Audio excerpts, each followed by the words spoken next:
ಬಾಬಿ ಅವರು ಒಂದು ಗ್ರೂಪ್ ಮಾಡಿದ್ದಾರೆ. ಅಂದ್ರೆ ಈ ಪ್ರಮೋಷನ್ಸ್ಗೆಲ್ಲ ಯಾರ್ಯಾರು ಬರಬೇಕು, ಎಷ್ಟೊತ್ತಿಗೆ ಬರಬೇಕು, ಇದೆಲ್ಲ ಒಬ್ರು ಮಿಸ್ ಔಟ್ ಆಗಬಾರ್ದಲ್ಲ, ಅದಕ್ಕೊಂದು ಗ್ರೂಪ್ ಮಾಡಿಬಿಡ್ತಾರೆ. ಆ ಗ್ರೂಪ್ ನಲ್ಲಿ ಏನಂದ್ರು, ಇವತ್ತು ಎಲ್ರು ಒಂಥರ ಮದ್ವೆಗೆ ಹೋಗೋ ತರ ನೀವು ಶೃಂಗಾರ ಮಾಡ್ಕೊಂಡು ಬರ್ಬೇಕು, ಮದ್ವೆಗೆ ಮನೆಗೆ ಬಂದಿರೋರ್ ತರ ನೀವು ಶೃಂಗಾರ ಮಾಡ್ಕೊಂಡು ಬರ್ಬೇಕು ಅಂತ.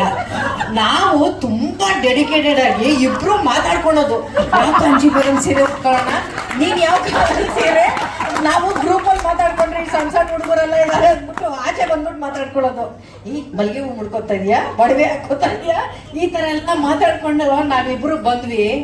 ಆದ್ರೆ ಇಲ್ಲಿ ಬಂದ ಮೇಲೆ ಗೊತ್ತಾಯ್ತು, ನಾವು ಮದುವೆಗೆ ಬಂದಿರೋರು. ಮದುವೆ ಗಂಡು ಹೇಳೋ ಸ್ವಲ್ಪ ಎದ್ ನಿಂತ್ಕೊಳ್ಳಿ, ಸ್ವಲ್ಪ ಎದ್ ನಿಂತ್ಕೊಳ್ಳಿ. ಇವ್ರು ಇಷ್ಟು ಸಿಂಪಲ್ ಆಗಿ ಬಂದು ನಾವು ಮದುವೆಗೆ ಬಂದಿರೋರ್ ತರ ಇಲ್ಲ, ಜಾತ್ರೆಗೆ ಬಂದಿರೋರ್ ತರ ಇದೀವಿ ನಾವಿಬ್ರು. ನೀವ್ ಈ ತರ ನಮ್ಮನ್ನ ಓಲ್ಡ್ ಸ್ಟೂಡೆಂಟ್ಸ್ ಅಂತ ನಿಮಗೆ ಗೊತ್ತಿದ್ದು, ನಮ್ ಡೆಡಿಕೇಶನ್ ನಿಮಗೆ ಗೊತ್ತಿದ್ದು, ನಮ್ಮನ್ನ ಹಿಂಗ್ ಮಾಡಬಾರ್ದಾಗಿತ್ತು ನೀವು. ಅವ್ರಿಬ್ರು ಓಡೋಗಿ ಮದ್ವೆ ಆಗೋ ತರ ಇದಾರೆ. ಅರೇಂಜ್ ಮ್ಯಾರೇಜ್ ತರ ಕಾಣ್ತಾ ಇಲ್ಲ ಅವರು, ಅಷ್ಟು ಸಿಂಪಲ್ ಆಗಿ ಬಂದವ್ರು. ಈ ತರ ನಮಗೂ ಹೇಳಿದ್ದಿದ್ರೆ ನಾವು ಯಾವ್ದ್ರಲ್ಲಿ ಇದ್ವೋ ನಾವು ಅಲ್ಲೇ ಓಡ್ ಬರ್ತಾ ಇದ್ವಿ. ಅಯ್ಯೋ, ಎಷ್ಟು ಅಲಂಕಾರ ಮಾಡ್ಕೊಂಡಿದೀವಿ ಅಂದ್ರೆ, ಯಾರೋ ಬ್ರೈಡಲ್ ಮೇಕಪ್ ನೋಡೋ ಒಬ್ಬನ್ ಕರ್ಸಿಲ್ಲ ಅಷ್ಟೇ, ನಾವು ಇನ್ನೆಲ್ಲ ಮಾಡ್ಕೊಂಡ್ ಬಂದಿದೀವಿ. ನಾವು ಅಷ್ಟು ಅಲಂಕಾರ ಮಾಡ್ಕೊಂಡ್ ಬಂದ್ವಿ. ಬಾಬಿ ಅವರೇ, ಅಷ್ಟು ಡೆಡಿಕೇಟೆಡ್ ಕಲಾವಿದರು ನಾವಿಬ್ರು. ಯಾಕಂದ್ರೆ ತುಂಬಾ ಕಲಾವಿದರು ಇದ್ದಾರೆ ಅನ್ನೋ ಕಾರಣಕ್ಕೆ ಮಾತ್ರ ಅಲ್ಲ, ತುಂಬಾ ವಿಶೇಷವಾಗಿ ನೋಡುವಂತಹ ದೃಷ್ಟಿಕೋನ ಈ ಸಿನಿಮಾಗಿದೆ ಅಂತ ನನ್ಗನ್ಸುತ್ತೆ. ಅದು ಬಿಕಾಸ್ ಆಫ್ ಬಾಬಿ ಅವರು.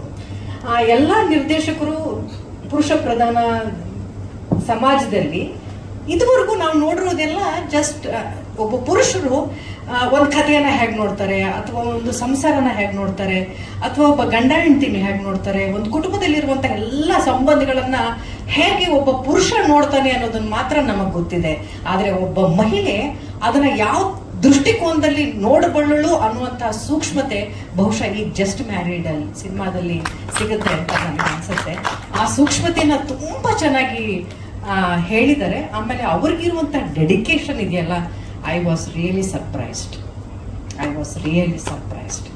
ಫಸ್ಟ್ ಟೈಮ್ ಒಬ್ಬ ಮಹಿಳಾ ನಿರ್ದೇಶಕಿ ಅಂದಾಗ ಎಲ್ಲರಿಗೂ ಒಂದು ಅನುಮಾನ, ಮಾಡ್ತಾರಾ, ಹೇಗ್ ಮಾಡ್ತಾರೆ ಅಂತ. ಬಟ್ ನನಗೆ ಅವರು ಕತೆ ಹೇಳಿ, ಆ ಕಥೆಯ ಹೇಳುವಾಗ ಅವ್ರಿಗಿರುವಂತ ಕಾನ್ಫಿಡೆನ್ಸ್ನ ನೋಡಿದ್ಮೇಲೆ ನನಗನ್ಸಿದ್ದು, ಅವರ ನಿರೀಕ್ಷೆ ಮಟ್ಟಕ್ಕೆ ನಾನು ಆಕ್ಟ್ ಮಾಡ್ತೀನ ಅಂತ ನನಗೆ ಅನ್ನಿಸ್ತಾ ಇತ್ತು. ಅಷ್ಟು ಒಳ್ಳೆಯ ನಿರೀಕ್ಷೆ, ಅಷ್ಟು ಒಳ್ಳೆಯ ಕಾನ್ಫಿಡೆನ್ಸ್ ಇತ್ತು. ನೀವು ನಂಬಲ್ಲ, ಒಂದು ಸೀನಲ್ಲಿ ತುಂಬಾ ಒಂದು ದೊಡ್ಡ ಕ್ಲೈಮ್ಯಾಕ್ಸ್ ಸೀನಲ್ಲಿ ಆ ಸೀನನ್ನ ನನಗೆ ನರೇಟ್ ಮಾಡಬೇಕಾಗಿತ್ತು.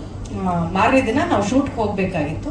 ಹಿಂದಿನ ದಿನ ನಾನು ಡೈರೆಕ್ಟರ್ ಜೊತೆ ಮಾತಾಡ್ತೀನಿ. ಯಾಕಂದ್ರೆ ಅದು ತುಂಬಾ ದೊಡ್ಡ ಸೀನ್ಗಳಿರುವಾಗ ಅವ್ರ ಕನಸಿಗೆ ಅದು ನಿಲುಕಬೇಕು ಅನ್ನೋ ಕಾರಣಕ್ಕೋಸ್ಕರ ಅವ್ರ ಜೊತೆ ಚರ್ಚೆ ಮಾಡ್ತೀನಿ. ಬಾಬಿಯವ್ರು ನನ್ಗೆ ಒಂದೇ ಮಾತು ಹೇಳಿದ್ರು, ನಾನು ನಿಮ್ಗೆ ಸೀನನ್ನ ಓದಲ್ಲ, ನಿಮ್ಗೊಂದು ವಾಯ್ಸ್ ನೋಟ್ ಕಳಿಸ್ತೀನಿ ನೋಡಿ ಅಂತ ಅಂದ್ರು. ನೀವು ಸಿನಿಮಾ ರಿಲೀಸ್ ಆದ್ಮೇಲೆ ಆ ಕ್ಯಾರೆಕ್ಟರ್ ಏನ್ ಮಾತಾಡಿರುತ್ತೆ ವಿತ್ ರಿಕಾರ್ಡಿಂಗ್, ಆ ಡೈಲಾಗ್ ನ ಲೆಂತ್, ಆ ಮಾಡ್ಯುಲೇಷನ್ ಹೇಗಿರುತ್ತೆ, ಅದನ್ನ ವಿತ್ ರಿಕಾರ್ಡಿಂಗ್ ಡೈಲಾಗ್ ಅವರೇ ಹೇಳ್ತಾ ನನ್ಗೊಂದು ವಾಯ್ಸ್ ನೋಟ್ ಕಳಿಸಿದ್ರು. ಸಿನಿಮಾದಲ್ಲಿ ನಾನು ಆಕ್ಟ್ ಮಾಡ್ಬೇಕಾದ್ರೆ ನನಗೆ ಹೆಚ್ಚು ಡೈಲಾಗ್ ಇರಲಿಲ್ಲ. ಕೆಲವು ಸೀನಲ್ಲಿ ಅವರು ಅದನ್ನ ಅವರ ಡೈಲಾಗ್ನ ಪ್ಲೇ ಮಾಡ್ತಾ ಇದ್ರು ಸ್ಪೀಕರ್ ಅಲ್ಲಿ.